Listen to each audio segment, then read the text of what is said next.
دەمی بە خەندە بوو سەیرمێ کرد پێ ئەنی وتم هەنیئەن لەکە ما تفطر عليه الليلة وتم پیرۆزت بێ ئەوەی کە ئەم شەو ئەڕۆی ئیفتار لەگەڵ کەس و کاری خۆتە ئەکەی. قلت له يا ليتني كنت معك فأفوز فوزا عظيما وتم خۆزگا لەگەڵ تا ئەبووم سەعید منیش وەک تو براوە بوومایە. ئەڵێ بەدەمی پێکەنینەوە پێمێوت قال اكتم أمري وتی بیپارێزە سڕەکەم بپارێزە. ئەڵێ یەک کەلیمە قسەی کرد وتی الحمد لله الذي صدقنا وعده وتی سوپاس بۆ ئەو پەروەردگارەی کە من بە گەنجێتی ئاوا عیبادەتم بۆی کرد ڕاستی لەگەڵم کرد ڕوحی مبارەکی سپارد و کۆتایی بە ژیانی. خۆشەویستمان عليه الصلاة والسلام ئەفەرمێ من كانت الآخرة همه كفاه الله هم دنيا. هەر کەسێک قیامەتی هەوڵ و هیممەت بێ هەر کەسێ ئیش بۆ ڕۆژێک بکا کە ڕۆژی سەغڵەتی و تنگانەیە ئەو ڕۆژەیە کە خەڵکی لە دەست دایک و باوکی خۆی ڕائەکەن پەروەردگار ئیشەکانی دنیای بۆ ئاسان ئەکا. بەسەرهاتێک کە زۆر سەرنجی ڕاکێشاوم حەزەکەم بۆ جەنابتانی باز بکەم. هیشامی کوڕی یەحیای کینانی لە ساڵی 38 هیجریە ئەگێڕێتەوە ئەڵێ غەزەونا ئەرضە ڕووم چوین بۆ غەزا و بۆ جیهاد بۆ خاکی ڕۆم. طبعا خەڵکەکەی کە هاوڕێمان بوون زۆربەی خەڵکی جەزیرەی عەرەبی بوو لەگەڵ خەڵکی عێراق و بەسرە.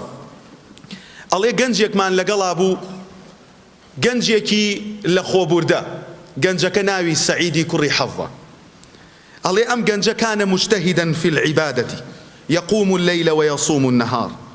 ئەڵێ گەنجێک بوو ئێمە لە غەزایین پێویستە تێر بین پێویستە شەوان باش بخەوین بەڵام ئەم کوڕە بە بەردەوام بە ڕۆژەکانی بە ڕۆژوو ئەبوو بە شەوەکانی شەو نوێژی ئەکرد. ئێمەش بە مناوەبە لەسەر خواردن و پیتاکەکانی جەیشەکە بووین قەڵایەکمان لێ عاسی بوو. ئەڵێ ئەم گەنجە بەڕێزە زۆر بەزەیم پیا هاتەوە. قلت له يا أخي وتم براكم إن لنفسك عليك حقه بەڕاستی نفست حەقی لەسەرتە.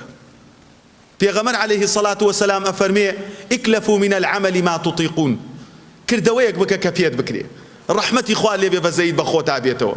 نازانین ئیشی دوژمنەکانمان بەرەو کوێ ئەڕوا ئیسراحەتێ بکە ڕەحمەتی خوا لێبێ.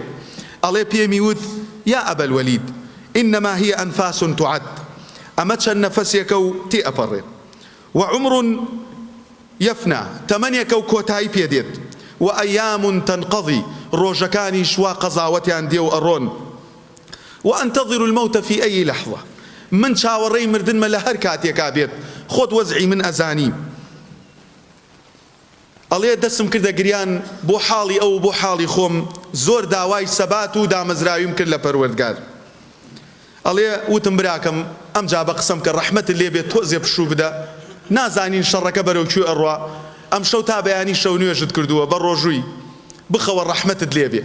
ئەڵێ زۆر ڕجام لێ کرد وتی باشە ئەخەوم.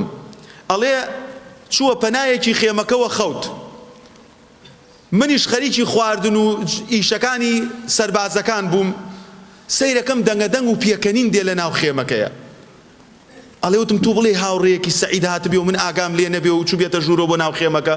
ئەڵێ گەڕامەوە بۆ لای خێمەکە سەیرەکەم سەعید خەوتووە دەست درێژ ئەکا و پێ ئەکەنیە.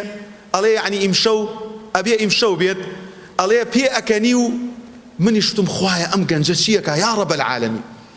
ئەڵێ ئەوەندەم زانی داپەڕی و دەستی کردە الله ئەکبەر الله ئەکبەر الحەمدولیلا دەستی کردە گریان. ئەڵێ گردمە سینگمەوە و وتم براکەم ڕەحمەتت لێ بێت چی بوو تۆ ئەم پێکەنین و دەمەتەقی خۆشە چی بوو لە ناو خەوەکەتە؟ وتی ڕەحمەتی خوا لێ بێ وازم لێ بێرە و هیچم پێ مەڵێ. ئەڵێ وتم سوێنتە دەم بە پەروەردگار ئیلا ئەبێ بۆم باس بکەی بۆم باس مەکە لەبەر ئەوەی سڕەکەت بزانم بەڵکو پەروەردگار بە هۆکاری تۆ ئیسفادەیەکم پێ بگەێنێت. ئەڵێ وتی ئەی باوکی وەلید لە گەرمەی خەوا کە کەوتمە شرینی خەوە دوو پیاوی زۆر جوان و قۆز هاتن بۆ لام بە هەموو تەمەنم خەڵکی وا جوان و ڕێک و پێکم نەبینیوە. وتیان ئەی سەعید غوفیڕە ذەنبک پەروەردگار لێت خۆش بوو ئەمە یەکەم وشکر سعیک هەموو کردەوەکانیشت وەرگیراوە وقبل عملك واستجيب دعاؤك وعجلت لك البشرى في الحياة الدنيا. وتیان ئەی سەعید کردەوەکانت وەرگیرا خوای پەروەردگار لێت خۆش بوو ومجدەیش لە خەوا ئەدرێ بە ئینسانی مسلمان. ئەمە بشرایەکی عاجلە بۆ تو کە لە دنیا پەروەردگار کردەوەکانتی وەرگردە و وەرە لەگەڵمانە با بڕۆی. ئەڵێ منیش لەگەڵیان بەڕێ کەوتم، بردمیان بۆ ناو بەهەشت. چ بەهەشتێک؟ باخ و باخات، باخ و بێستان. بردمیانە قەسرێکەوە، خەڵکەکە ئیشی تیا ئەکرد. بردمیان هەتاوەکو گەیانمیانە بەردەم دەرگەی قەسرەکە، وتیان فەرموو داخل بە، ئیتر ئێمە ناینە ژوورەوە. ئەڵێ ڕۆیشتمە ژوورەوە، سەیرەکەم ئافرەتێک دانیشتووە لەسەر قەنەفەیەک.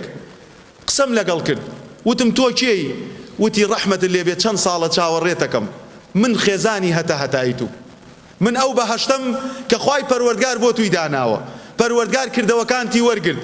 ئەڵێ دەسم بۆی درێژ کرد، وتی نەخێر، 3 شەوی تر ئەمێنیتەوە ئەگەڕێیتەوە بۆ لای کەسوکاری دنیات، دوای 3 شەو دێیتەوە بۆ ئێرە، ئیتر هەتایە پێکەوە ئەبین، بەڵام لەسەر عەهد و پەیمانەکەت بمێنەوە. ئەڵێ منیش وتم نامەوێ بگەڕێمەوە بۆ دنیا، بیکە بە خاتری خوا با ئیتر نەگەڕێمەوە بۆ ڕەزالەت و عەزێت. وتی بەخوای ئەبێ بگەڕێیتەوە بۆ دنیا. ئەڵێ کاتێکە بەم شێوازە هاتمە خەبەرە، ئەبوو وەلید ئەڵێ ئەم گەنجە یەکسەر هەڵسا، دووبارە دەستنوێژی کرد و خۆی بۆن خۆش کرد، خۆی کردە ناو شەڕەکەیە. ئەڵێ ڕۆیشت هەتا ئێوارە هاوڕێکانمان هاتنەوە، وتیان ئەی باوکی وەلید، ئەم گەنجەی کە لە خێمەکەی توایە والله هیچ شمشێرێ نییە ئەچێتە بەردەمی. وتم والله ئەگەر ئەتانزانی لە چی وەزعێکایە لەضەحیکتم قەلیلا وەلەبەکەیتم کەثیرا. بەخوا ئەگەر ئەتانزانی چی وعدێکی پێدراوە، ئێوە زۆر ئەگریان بۆ حاڵی خۆتان و کەمپی ئەکەنین. ئەڵێ ڕۆژی دووەم بە هەمان شێوە هاتەوە ئێوارەکەی نانێکی کەمی خوارد، تا بەیانی شەو نوێژ سەرخەوێکی کەمی شکان و خۆی کردەوە ناو شەڕەکەیە، هەتا ئێوارەش دووبارە گەڕانیان وتیان بە هەمان شێوەی کردو ئەم گەنجە. ئەڵێ سێم ڕۆژتم بەخوا بێ خۆم بڕۆم ئاگام لێ بێ. ئەڵێ لە دوای عەسر کاتی خۆر ئاوابوون ئەم گەنجە خۆی ئەخستە بەر هەموو شیر و تیرێ. ئەڵێ لەبان قەڵاکەوە زەلامێک ڕمێکی تێکرد دای لە ملی مبارەکی سەعید ملی بچڕان. ئەڵێ هاوارم لیان کورتیم بیهێنن بۆم. ئەڵێ پێچایەنەوە هاوردیان دەمی بە خەندە بوو سەیرمێ کرد پێ ئەکەنی. وتم هەنیئەن لەکە ما تفطر عليه الليلة، وتم پیرۆزت بێ ئەوەی کە ئەم شەو ئەڕۆی ئیفتار لەگەڵ کەسوکاری خۆتا ئەکەی. قلت له يا ليتني كنت معك فأفوز فوزا عظيما. وتم خۆزگا لەگەڵتا ئەبووم سەعید، منیش وەک تو براوە بوومایە. ئەڵێ بەدەمی پێکەنینەوە پێمێوت قال اكتم أمري، وتی بیپارێزە سڕەکەم بپارێزە. ئەڵێ یەک کەلیمە قسەی کرد، وتی الحمد لله الذي صدقنا وعده، وتی سوپاس بۆ ئەو پەروەردگارەی کە من بە گەنجێتی ئاوا عیبادەتم بۆی کرد، ڕاستی لەگەڵم کرد، ڕوحی مبارەکی سپارد و کۆتایی بە ژیانی هات. بۆیە خۆشەویستان، ئەم دنیاە شوێنی ئەوەیە لە خۆت بپێچیتەوە، شوێنی ئەوەیە بەزەید بە حاڵی خۆتا بێتەوە. داواکەم لە پەروەردگار عاقبەت خێرمان بکە. ولا تحسبن الذين قتلوا في سبيل الله أموات بل أحياء عند ربهم يرزقون فرحين بما آتاهم الله من فضله ويستبشرون بالذين لم يلحقوا بهم. داواکەم لە پەروەردگار عاقبەت خێرمان بکە.